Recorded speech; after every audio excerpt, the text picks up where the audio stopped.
Hey there, I'm Judy Croon, Canada's keynote humorist. Welcome to another episode of Laugh Long and Prosper, Shelf Help with a Smile. Today's podcast is a book review, The Pomodoro Technique by Francesco Cirillo, the acclaimed time management system that has transformed how we work.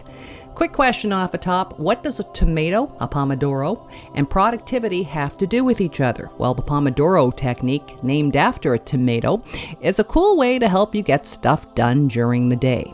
It breaks down big tasks into smaller ones so you don't feel overwhelmed.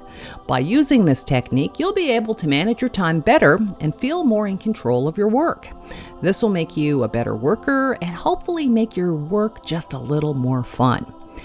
When you break your bigger tasks into smaller tasks, each of these smaller tasks or time intervals is called a Pomodoro, which comes from the Italian word for tomato. This technique was created by a university student who used a tomato-shaped kitchen timer to help him stay focused and productive. By the way, in case you're wondering, why do Italians call the tomato a Pomodoro? Let me tell you. Apparently in 1548, a Tuscan steward described the tomato as Pommi d'oro, which translated means golden fruit. That later became Pomodoro, all in one word. But I digress. See, this is why I need help with focus and productivity. Who invented the Pomodoro technique? Well, as I said, Francesco Cirillo, the gentleman who came up with this technique, thought of it when he was in university in the 1980s. He had trouble staying focused and organized, so he created the Pomodoro technique to help him stay focused. Nowadays, he has a website where he teaches people how to use this technique to be more productive. You can check it out at pomodorotechnique.com.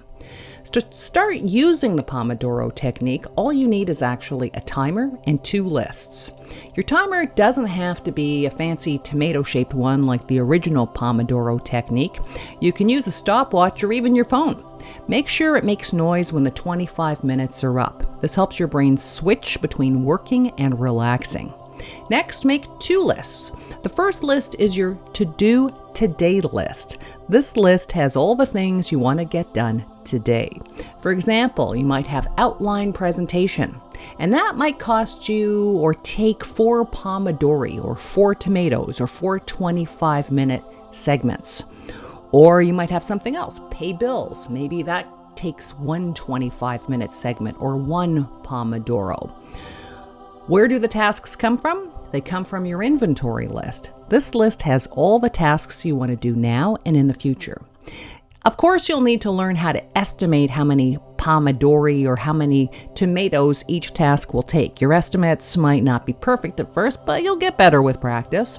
To stay motivated, you can switch up your tasks. If a big task like time management presentation takes approximately 20 tomatoes or 20 pomodori, break it into smaller parts. It's more rewarding to finish a smaller task than to work all day on one big task without finishing it.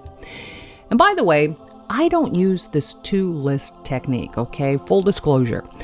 I just use the Pomodoro technique until I get one big thing off of my plate. Now I'm talking about tomatoes, I'm talking about plate, I'm thinking about Italian food, I digress, and I'm feeling hungry. Maybe I need to take a bigger break. Which you're probably asking, okay, if I'm doing these 25-minute segments, if I'm doing these 25-minute Pomodoros, when do I get to take a break? I can't work indefinitely. Well, Cirillo suggests that you take a longer break, typically 15 to 30 minutes after 4 consecutive Pomodoros, okay? 4 tomatoes.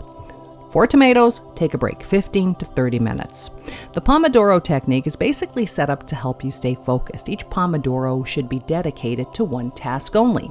The idea of the 5-minute break every 25 minutes is not only to give your brain a break, but to also give you a feeling of accomplishment. So, big question, is the Pomodoro technique effective? Try it out, it's easy enough.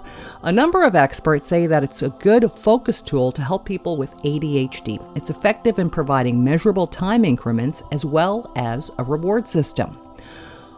What are the drawbacks to the Pomodoro technique? Well, some people take longer to get into a project, so 25 minutes doesn't feel long enough. You're going to have to try it out and see what segment of time works for you. Or maybe the segment doesn't work at all. Who knows? So now that I've described this wonderful time-saving technique, let's get into the bigger burning questions, like what's the difference between Pomodoro and red sauce? Well, typically Pomodoro is a thicker sauce and thus more spreadable than marinara, which makes Pomodoro a more common choice for pizza sauce. There you have it. The Pomodoro Technique by Francesco Cirillo, the acclaimed time management system that has transformed how we work. It's a delicious book that you will want to gobble up with a nice glass of Chianti, so enjoy. Now that I'm totally hungry, if you want to check out my other Laugh Long and Prosper episodes, tune into Spotify, Apple, Amazon, SoundCloud. I'm going to go order a pizza. Until next time, folks, laugh long and prosper.